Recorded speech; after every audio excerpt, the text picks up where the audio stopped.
So we're back. Little costume change. He has a head on. I changed clothes. I'm gonna charge the battery. The battery died. We also got some drinks. If you're on Weight Watchers, this is totally off topic. But these sparkling ice drinks, they're carbonated. They're 0 points, and they're pretty good. They have some pretty good flavors. There's one. It's use it. Coconut pineapple. Like pineapple coconut or something. Pineapple coconut. I really want it. I had a sip of his one time. It tastes like a I've never had an actual pina colada, but like what I imagine a pina colada would taste like. That's what it tastes like. So, but we were at the point with me being in the ambulance. Yeah. It was in front of the house. So they got an IV in my left arm. They put sticky stuff all over me to monitor my heart and everything. He said that it took him a while to leave. I don't know how long it took. It seemed like she was in there a while. It was probably like 15, 20 minutes. I don't know. It seemed... Maybe it wasn't that long, but it just seemed like they were sitting out there forever, and I was like, why are they not leaving? Why are they not leaving? But that's pretty much all I can recall them doing in the ambulance. And then we were off. When we started driving, we were going over bumps and all sorts of fun things. My contractions started to pick back up. That was one clue to me. Like in my head, I'm thinking if the placenta's not out, otherwise I shouldn't have been contracting. But I was having the full contractions in the front and the back, and it was really painful, and they were brought on with the ambulance ride. They started them up again because of all those fun bumps and everything. We got to the hospital. I don't remember. I remember bright lights going from the ambulance to the ER room, and I just remember there were a lot of people in there. I do remember the ER doctor. I don't remember what he looked like. I don't remember his name or anything like that, but I do remember that I wanted to punch him in the face. Again, I was not coherent. I wasn't truly with it. I could open my eyes somewhat, but I couldn't really talk to anyone. I could give simple maybe yes and no answers, but I could not have like a conversation with you. I couldn't. So in order to get me back with it, this ER doctor decided to nudge me. Not nudge me like in the shoulder like the paramedic did, which was totally fine. But no, he nudged me in my like stomach where my uterus is while I was having contractions. And I wanted to punch him in the face because it hurt so bad. And I couldn't tell him that it hurt. Like I could just say yes and no things. And I didn't have the energy or the strength to lift up my arms and punch him in the face, or I probably would have.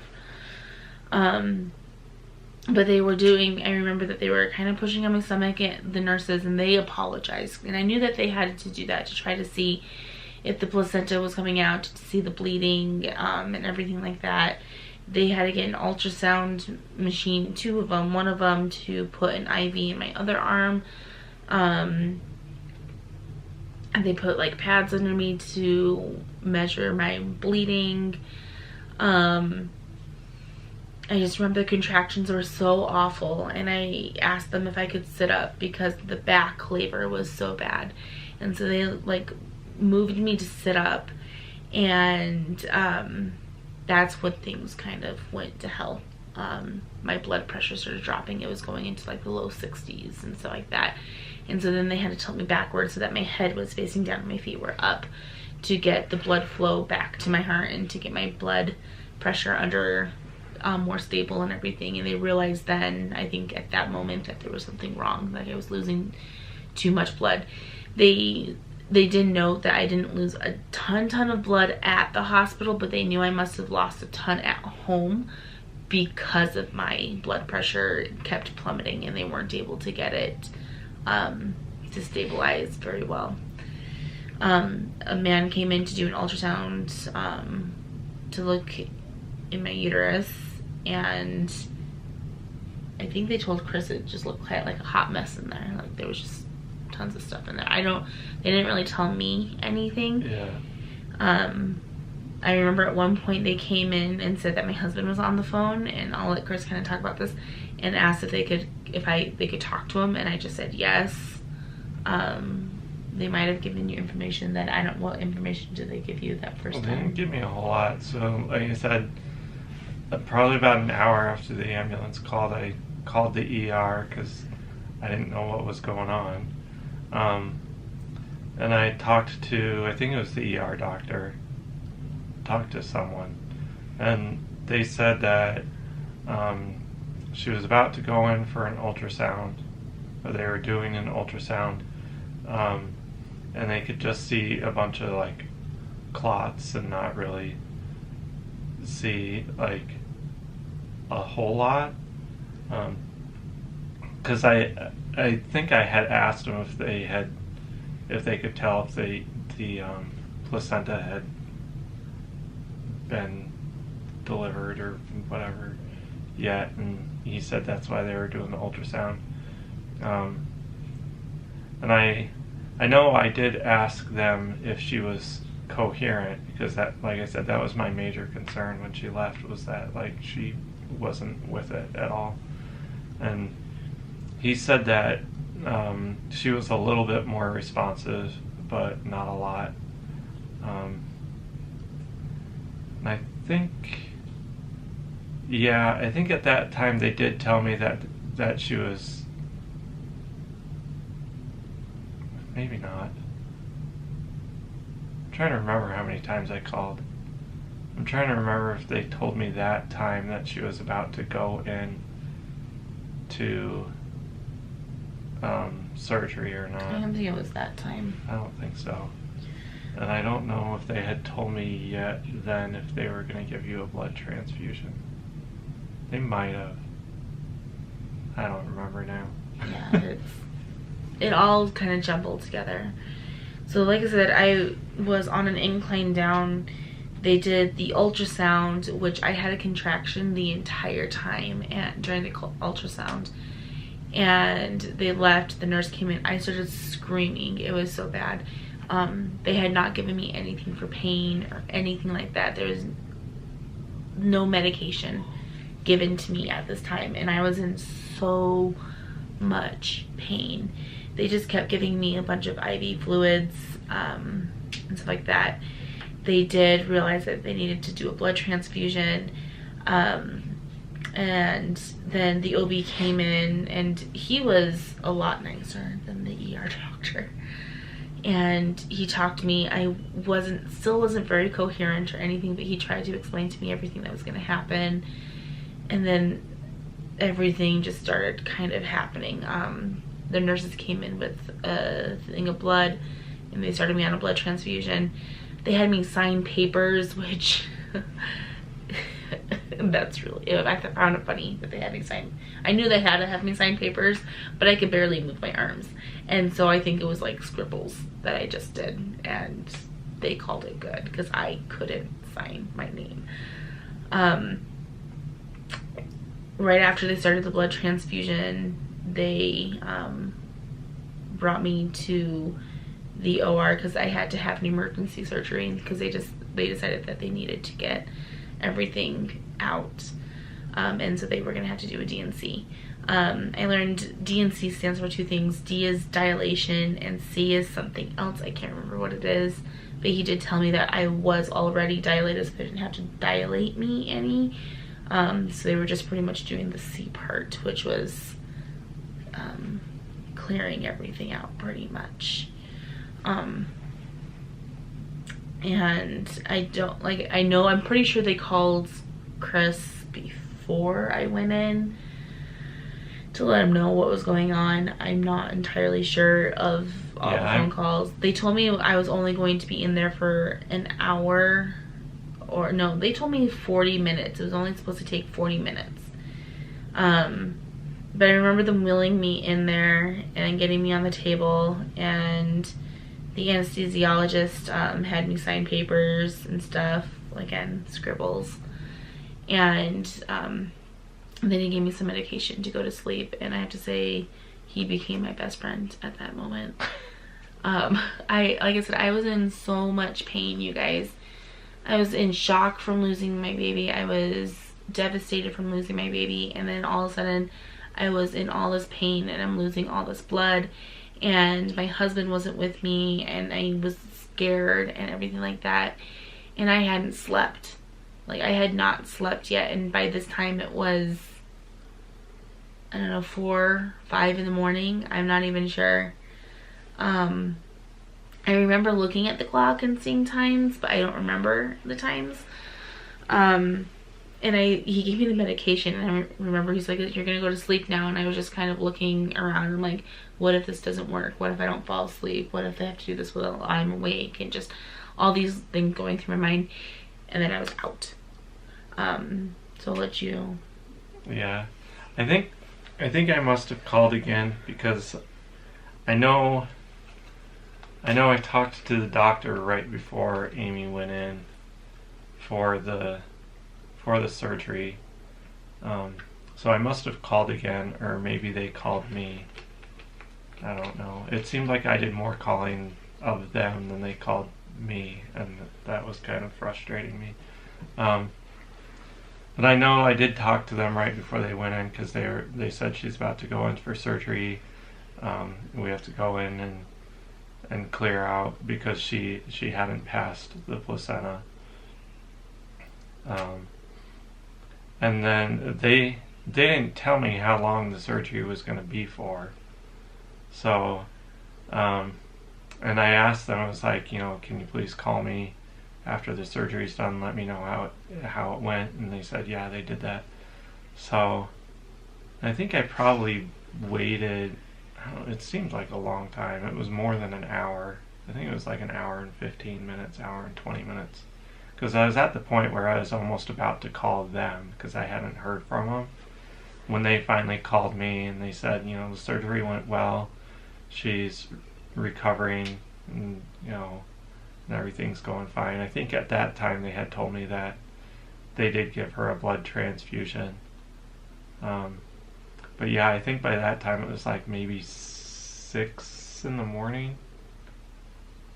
Yeah, I don't know.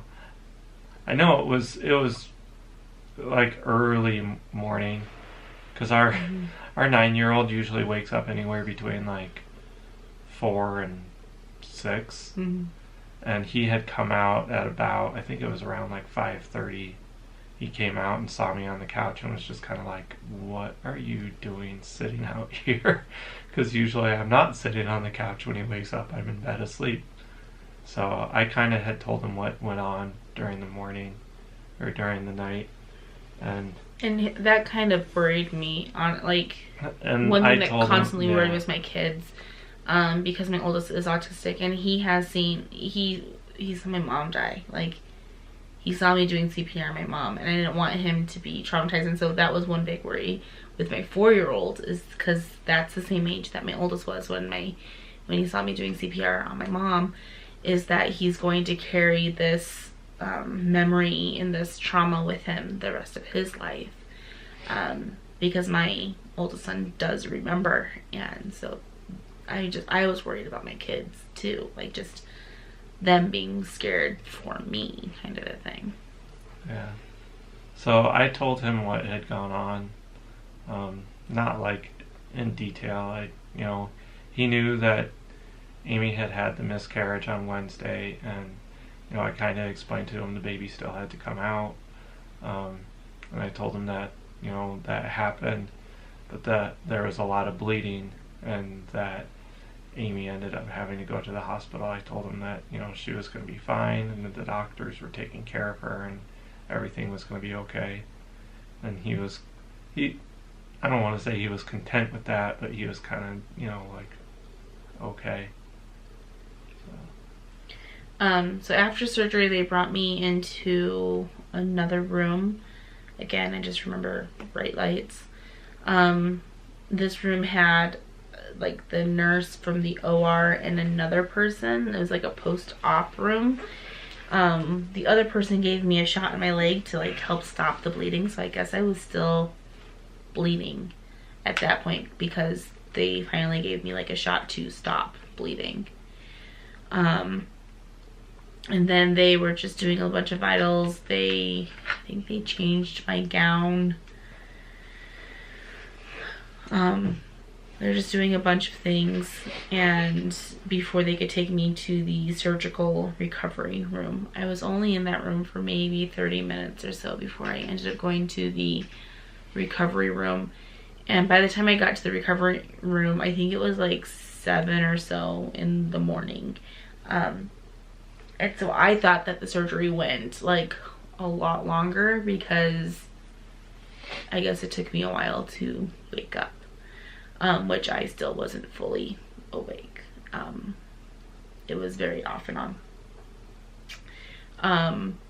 I get to the surgical recovery room, I think around 7:30 or so. I requested for them to call Chris. And I talked to him at that point. I think it was between 7 or 7:30. I'm not sure when. I don't remember what time it was. But I just I remember... thought you were in your room by then. Yeah, I was in my room by that point when they were calling. Okay. But there was a room before my room. Because I didn't know if they called him after the surgery. I didn't know if they called him before the surgery. I had no idea what their communication with Chris was. So I was concerned for Chris not knowing anything. I didn't call them. I don't think they would have. They might have called me right before you went into surgery to get like a second, just be like, this is what we're doing. I'm one of those, like, that's one way I process things. Like, I make sure everyone else is taken care of and everything is taken care of. So even though I may seem really confused and not with it, I have a checklist that I have to get done in order for me to process and get through things. And one of the things was, does Chris know what's going on? So I had the nurse call. She had to hold the phone up to my ear because I could not move my arms. I have a really strong lasting effect with anesthesia. I know this when I had an epidural with my first two. Like, it's just I take on to it very well. I hate it because I take on to it very well. And so I remember talking to him. I don't remember what the conversation was. I think I remember asking him to come as soon as he could. I just wanted Chris with me. And so he needed to find someone to take care of the kids. He needed to find a ride to the hospital. Again, the whole broken down car caused more stress. He was able to find somebody to take care of the kids, and I think that same person gave him a ride to hospital as well. I'm trying to think, because that would have been, because the kids went to school that morning. No, they didn't, because that was Saturday. This is Saturday morning now. Angie took them the first part of the day, and somebody else had them the second part of the day. So he found somebody to take care of them. I was in the surgical recovery room. He got there and nurses came in and they wanted to take out my catheter. Hate catheters, by the way. They're awful. But in order for them to take the catheter out, I had to be able to stand up and get to the bathroom. I couldn't even move my feet or my legs to get them off the bed. They had to help me do that. So standing up was not an option. It wasn't an option.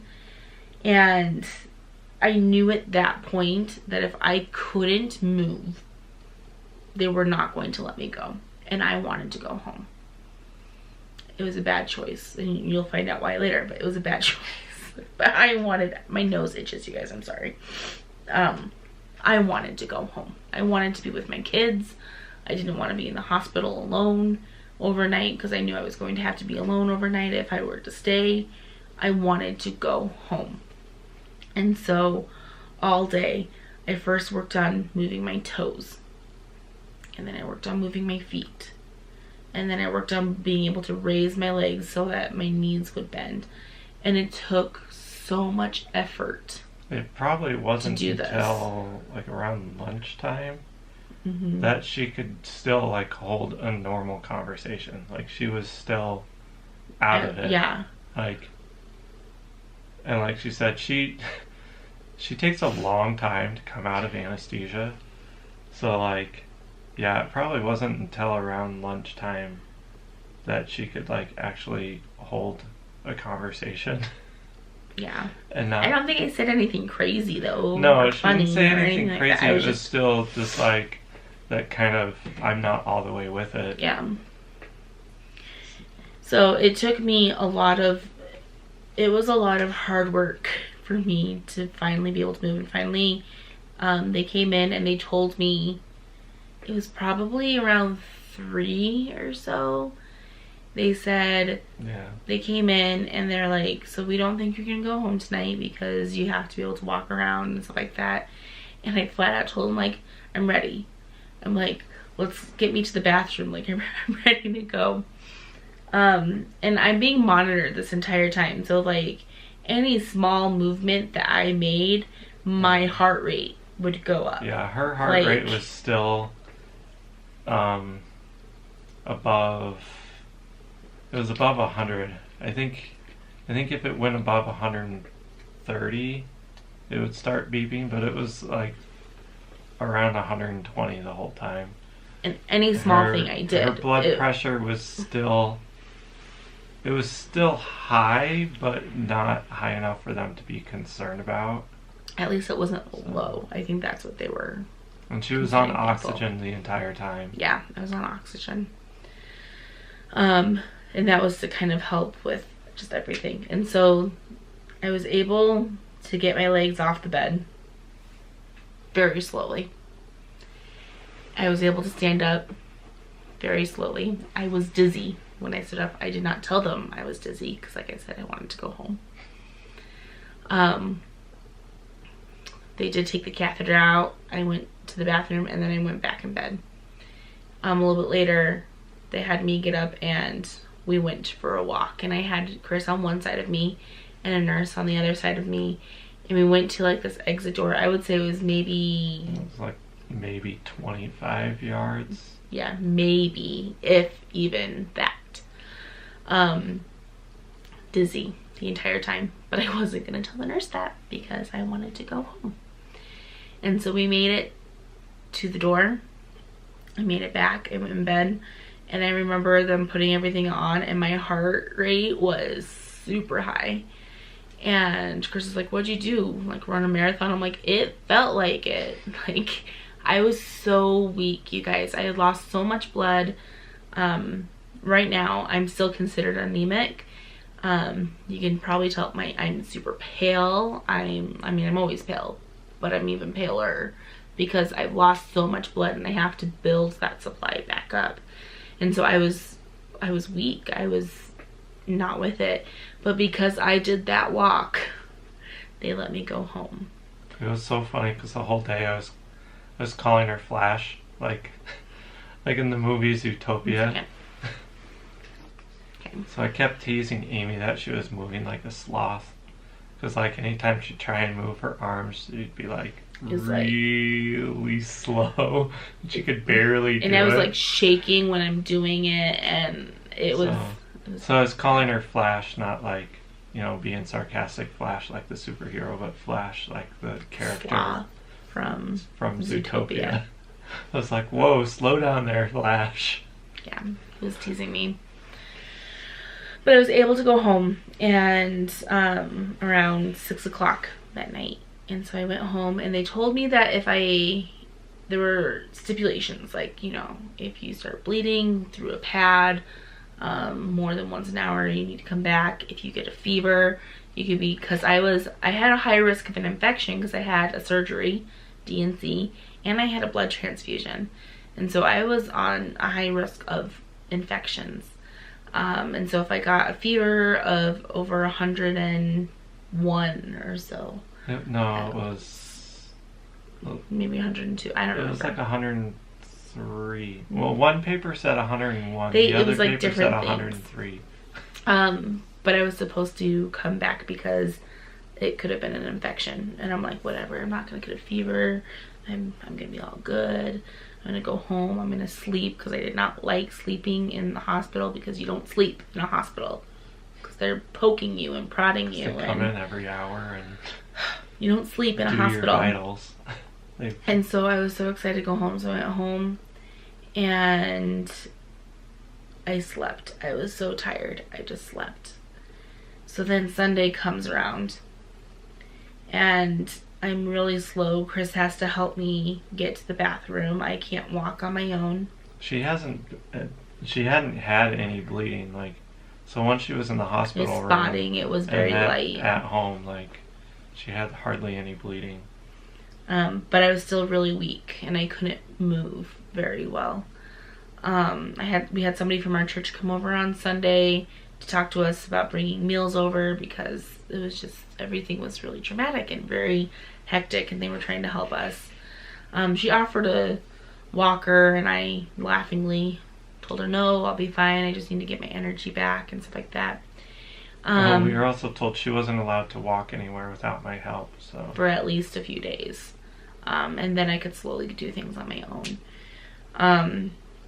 The goal, so at this point it's Sunday, like I said, my plan with everything was to take this medication Friday and be ready to go back to work on Wednesday. And that didn't happen. But about midday I started getting chills and I started feeling like I was burning up, and we didn't have a thermometer that worked at home, and we didn't have a car to go to the store and get a thermometer that worked. And so I was constantly taking baths. I was constantly trying to, I started feeling sick. I started not feeling right. Finally it was, I want to say around 7. Yeah, probably like or 6 so, or 7. 6 or 7. We got a hold of a neighbor across the street who had a thermometer, and he took my temperature, and it was 102, I think. 102 or something. Or I thought it was like 101 or something. It might have been 101. So it was high. It was borderline. I got another blessing, and then I just told Chris, like, I don't feel right. Something doesn't feel right. Which is not what I wanted to say to him, but it was the truth. So we ended up on Sunday calling the OB office, like their 24-hour nurse hotline. They called the certified midwife that was on call, and she pretty much told us, with everything that Chris was saying, I was also beginning to get like not coherent again. She was starting to kind of lose it again. Yeah. And so Chris was talking to them, and she said that we had 2 options. We can go to the ER that night, or first thing the next day I needed to go in to the OB's office so that they could run some tests.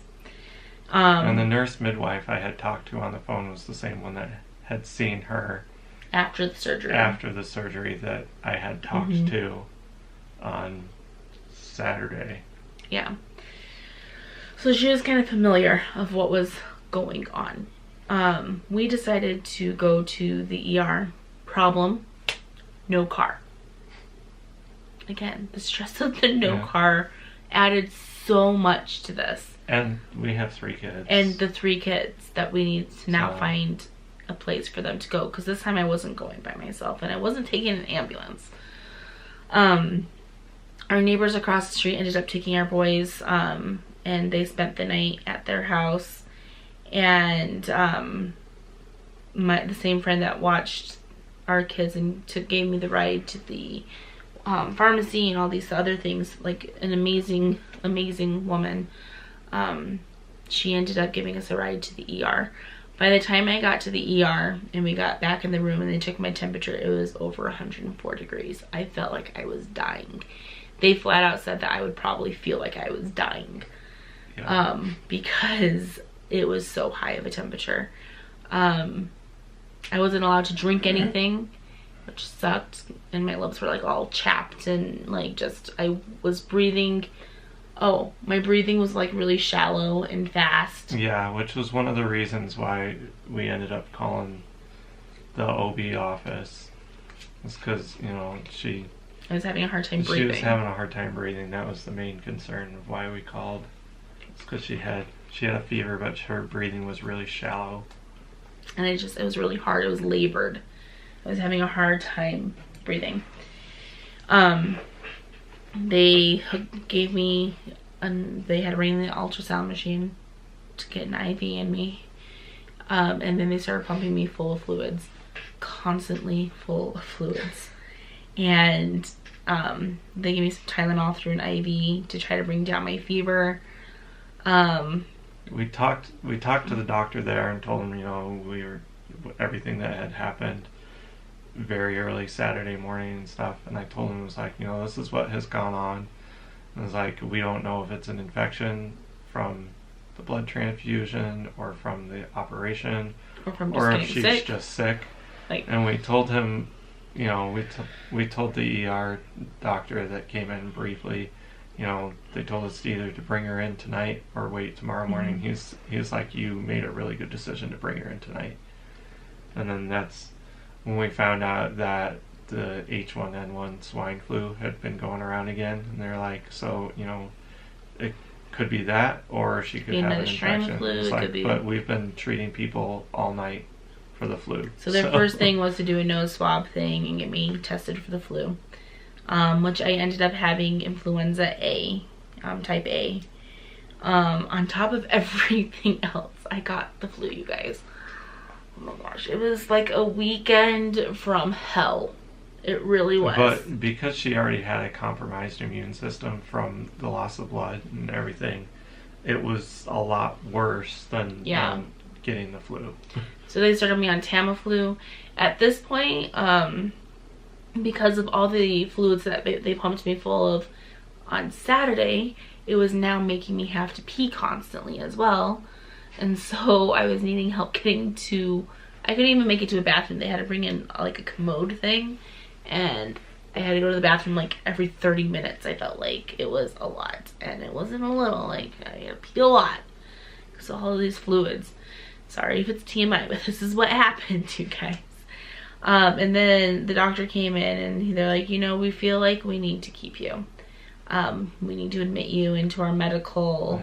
They had done a chest x-ray on her to make sure it wasn't turning into pneumonia or anything, which that would have been my luck, but thankfully it didn't. But you know, I wouldn't have put anything past that weekend going on. Yeah, they said her hemoglobin levels were still a little bit low, and that's ultimately why they decided to admit her and keep her. Because with her hemoglobin levels that low, she didn't have the antibodies to fight the flu. So normal hemoglobin levels are, I believe, between 12 and 14. Mine were at like a 6 or a 7. Yeah. Like they were still really low. And they would go up a little, but then they would drop. Like they would do a bunch of tests, like they were going up and down all over the place.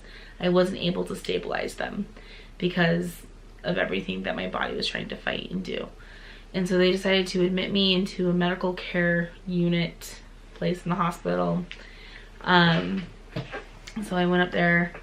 Chris spent the night with me. But then early in the morning, we found him a ride to go home so that he could be with the kids on Monday. All day, Monday. You didn't come back that day. No, you didn't. No.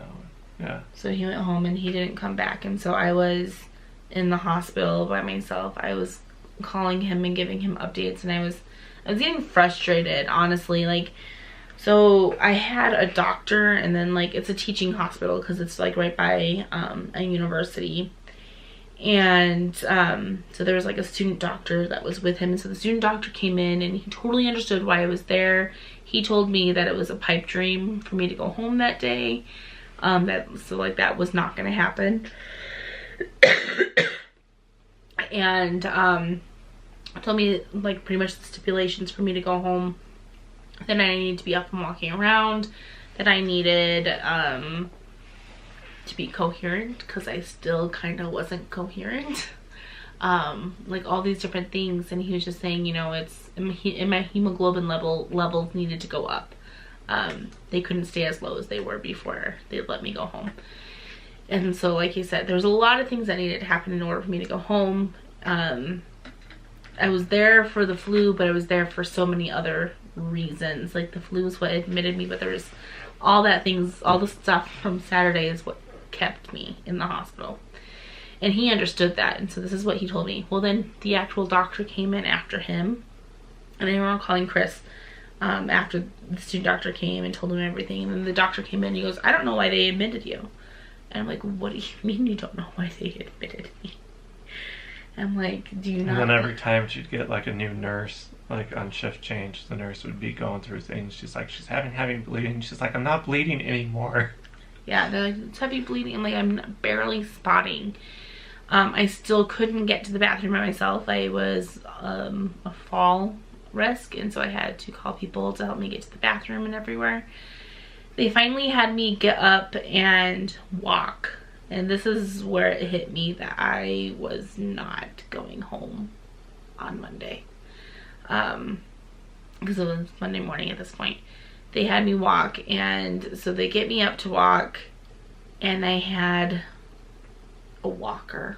I think I did. I had a walker, like an old woman. I had a walker, and they're still like holding on to me, and I'm like, I got maybe 5 feet out of my door, and I almost passed out, and they had to like get a wheelchair behind me and wheel me back into the room. I couldn't even make it back into the room, and I just started crying. Like, that's when it like hit me, because they also had like the door open at some point, and there was like all these old people, like legit old people, and like with canes and or by themselves, just speeding back and forth with the physical therapist, and they're doing great. And I made it 5 feet out of my room, and I had to get wheeled back in, and I felt like a failure, and everything just kind of hit me, and I just started crying. And I didn't want the nurses to see me crying, but I was going through a lot. And I was honestly, and I still am, like depressed, and I still had all this anxiety and all these emotions, and I was trying to hide them. I was trying to not let them see me go through all this. And on top of all of that, I had this college class that I needed to pass and write a paper on. Like, there was a lot on me, and it kind of all hit me at that moment, and I just started crying, and I knew I wasn't going home. The nurse still made me get up and walk like 2 more times that day, and I hated the nurse for it, because I had a hard time doing it, and every single time I would get up to walk, I would feel like a failure again, and I would feel like I couldn't do anything. I had to stay the night, and the next morning I called Chris and I was like, I really want you to come. My youngest Shane didn't have school that day. It's like, you can bring him with you. I'm like, it would be nice to see one of the boys. And so Chris got a ride, and he brought, after the boys went, the older 2 went to school, he brought Shane with him to the hospital, and we kind of hung out at the hospital on Tuesday. I was feeling a little bit better. I was still really weak. Like, I was saying, I'm still pretty weak. I had a walker that I had to use, and I was putting all of my weight on the walker. I was very slow. I don't know if I did any walks with you there, did I? No. So I did it before you came. I made it a little further than what I did before, but I was able to turn around and walk back into the room by myself. But I never was able to go to the bathroom by myself or anything. I always had to have somebody, because I was still like getting dizzy standing up. Not like I was gonna pass out, but just like unstable on my feet, I guess you could say. Like, I didn't have the energy to support my weight in standing. So Chris was with me until after lunch, and they decided that I could go home. I was very thankful. Still very weak, and I knew I was going to go home weak. Like, that was one thing I knew was going to happen, but I felt more comfortable. My fever had broken. I wasn't feeling as miserable. My hemoglobins went up to like 8. 8. Still pretty low, still anemic, but they were going up, which is what they wanted to see. And so we were able to go home around 2 that afternoon.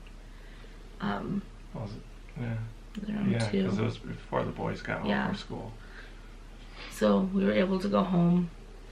I slept again when I got home. I was just so tired. I took off the rest of the week of work, so I didn't work Wednesday, Thursday, or Friday like I wanted to because I didn't have the energy.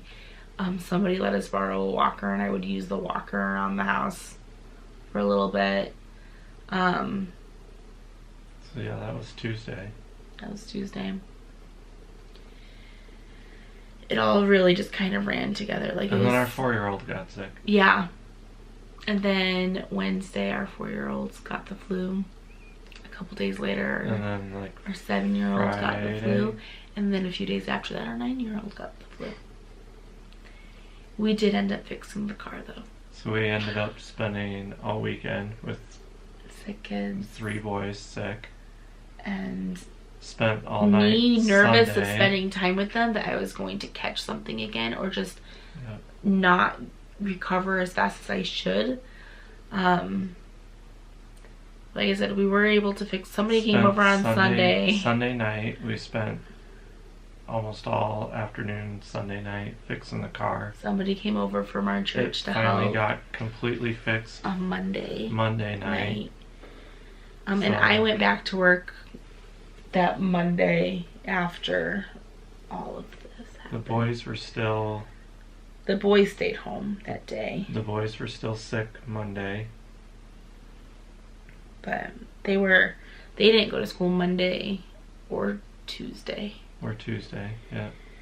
But I went back to work on the 28th, Yeah. which was a mistake as well. Mostly because I was at an elementary school and there were stairs that I had to keep going up and down, and that's what killed me that day. Yeah, I was able, You started bleeding again. not that day. No, it wasn't that day. I was going up and down stairs that day, and I got a ride to work, but that person wasn't going to be able to give me a ride home from work, and I was planning on walking from work because it's our neighborhood elementary school. It's not necessarily in our neighborhood, but it's the closest elementary school to us. 2 miles away. Maybe 2 miles away. Really, it's the kids take a bus because if our kids went, they would take a bus because there's a really busy road that they would have to cross before they could get to a crosswalk, and there's not a sidewalk kind of a thing. And so I was planning on walking home, but that wasn't gonna work. So I ended up calling somebody whose kids go to that school, and I was like, do you pick your kids up from school? She's like, yeah. And I'm like, can you give me a ride home? And she did. But so I worked that day. Tuesday I worked, but it was only half day because I was actually not going to work at all Tuesday. But then I ended up getting a half day job at the elementary school that I did my student teaching at.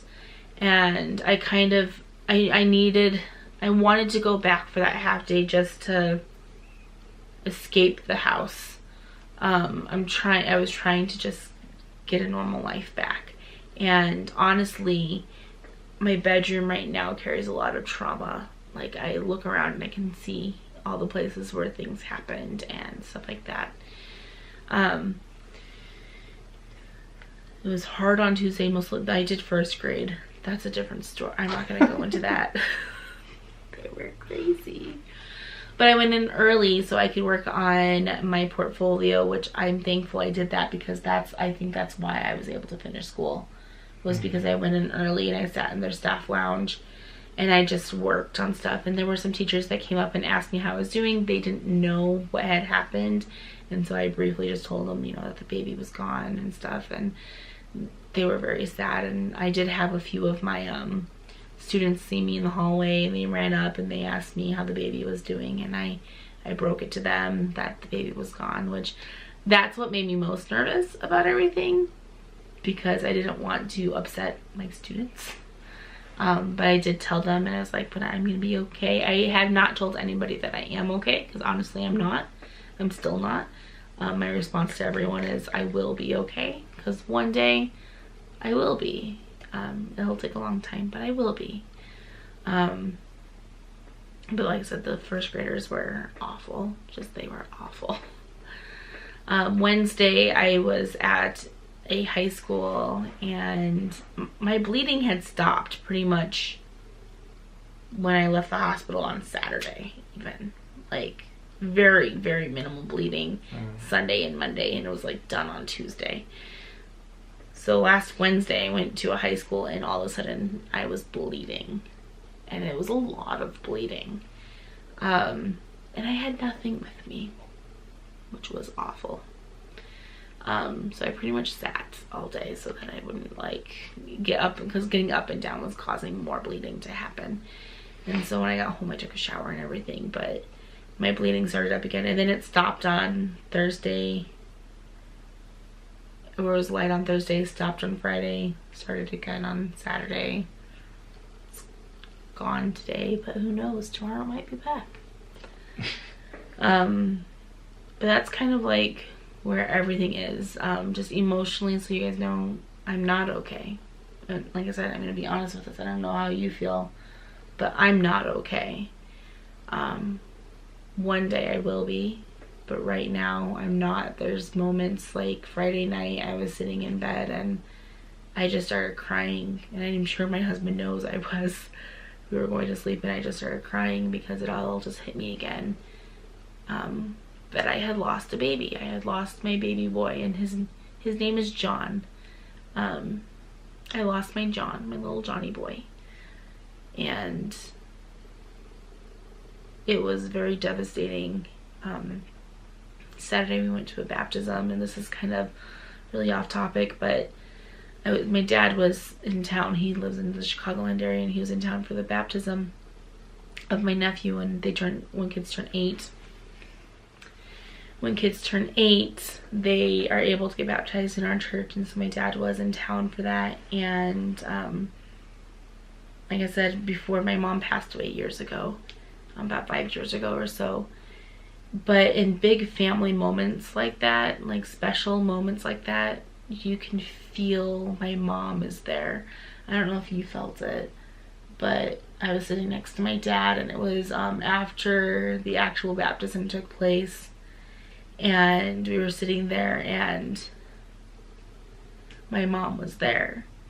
And I turned to my dad, and I looked at him and was like, do you think she brought John with her? And my dad and I just started crying, because I know she did. And this may seem like a weird thing to say, but my mom was there, and she brought John, and she brought my sister's little girl, and my other little baby. I don't know if it was a boy or a girl, but she brought all of her grandchildren with her to support their cousin in getting baptized, and my little boy was there, and I could feel it, and it was really hard. It was so hard, because I'm never gonna be able to hold him. I held him once, and I'll never be able to hold him again.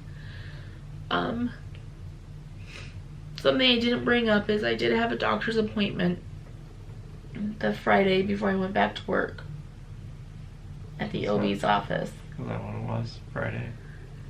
So this was Friday, let me look at dates, January 25th. I had an appointment, and I planned on going in and reaming my doctor out, which I didn't do. I was too busy crying. But he did tell me that it was a boy, and I knew it was a boy. I could see it was a boy. And I flat out told him I would, if this ever happened to me again, which I hope and pray it never does, I told Chris that I would consider having another child after I lose about 100 pounds. And that's mostly just to give myself time to heal emotionally. If it happens sooner, it happens sooner. If it doesn't happen at all, it doesn't happen at all. But I told him I would never do that medication again. And that's when he's like, well, you were like on the fence, a borderline of being able to do that or not. And I'm thinking, like, why? And like I said, I have a history of hemorrhage, postpartum hemorrhaging. I don't know why he let me do it. I don't know why he even thought it was okay. Yeah. It's like on the top of my file at that OB office that I have a history of postpartum hemorrhaging. That was carelessness, in my opinion, of him. I will never go to that OB ever again. I probably won't ever even go back to that office again. I'll have to find somewhere else to go if I ever need to. They tried to bring me into the same room that they told me that my baby died in. It's like, no, I'm not going in there. He brought up the fact that, you know, it was like cramps again. I was like, don't lie. I was like, they were contractions. I'm like, let's call them what they were. They were contractions. Like I said, I wanted to rip him a new one, but I was too busy just crying. But he did tell me that the reason why the baby passed away, it wasn't because of any birth defect or anything like that he would have been a very healthy baby boy, but he was a very active baby boy in the womb, and so he was twisting and turning and all sorts of fun things and got his umbilical cord really twisted up, and so it cut off all the nutrients and supplies for him, and so that's why he passed away. So any last minute feelings on how are you feeling right now with everything? Are you like me where I'm saying I'll be okay, or are you? I'm fine. It's one of those things that, like, I don't know, I think part of the biggest thing with me was that I was more concerned with Amy and how she was doing. You know, I don't want to say that, like, I'm just kind of brushing it off, because we had a child die, and that's not something you just brush off. And it's one of those things that, like, there'll be times where different things will come up, like, and I can't even I don't even know what it's gonna be, but I know there'll be times where different things will be mentioned, or little things, and it'll hit me again, and I'll be sad. But I think at the most part, for right now, I am fine. I don't know, I'm not the type of person that likes to dwell on things, and the way that I get better is to have my life return to normal. So, you know, and that's, I worked from home, but I went back to work on Monday, this past Monday. Same Monday that I went back to work. Was it? Yeah, it was Monday. It's the same one, yeah.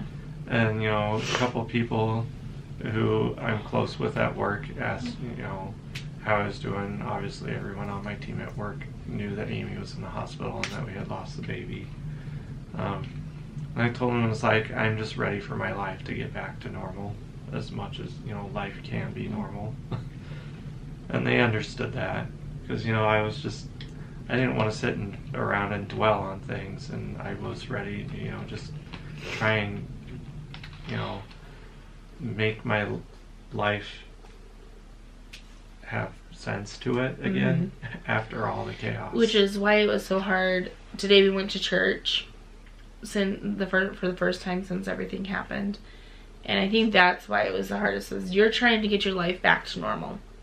You're trying to get everything back to where it's supposed to be, and it's not ill will that people come up to you and ask you how you're doing and how everything is going, knowing like everything that happened. They're honestly trying to figure out if you're okay, which I have no problem per se with that. But when you're trying to get your life back to a normal, and then you keep having people ask you how you're doing and bringing you back, that's what's hard, and that's what makes it hard to go places where people know things. And so I had a hard time at church today. I didn't sit by anyone. I sat in our foyer the entire time. I didn't go to class because I couldn't be around a ton of people. And then our bishopric, so the men kind of in charge of our church, our little building, I guess you could say. It's hard to explain. Us Mormons, we're weird. On how everything is set up. But each one of them, there's 3 men, they each came up to me asking me if I was okay, and it brought on this whole conversation. Our battery's about to die again, so we're gonna finish up here. But speaking for both of us, Chris may be fine, but I think a lot of it is kind of like me. We'll be okay. We're gonna finish this on here because my memory card ran out of memory.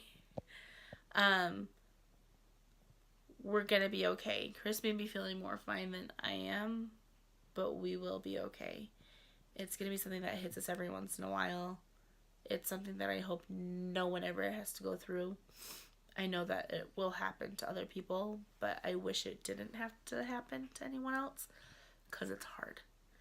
And I just want to say thank you to everyone who has reached out on here and has said such kind words and everything, and I appreciate it. And I've actually had a few people say that they've been watching me for a while, and I don't realize that people actually watch me for a while. Like, I don't realize that because I feel like I'm just putting it out there. And so thank you to people who have been following me and like have participated in this journey, and just more than one journey. This is why it's called, honestly, The Teaching Life. Sorry, my arm's getting tired. It's because it's more than just teaching. It's more than just school. It's more than just everything. It's a life. And there's more things that happen in life than just teaching. And this happens to be one of them. So again, thank you for watching. I'm sure this has been broken up into different parts. And so thank you for being here with us. And I will see you in the next one. Bye.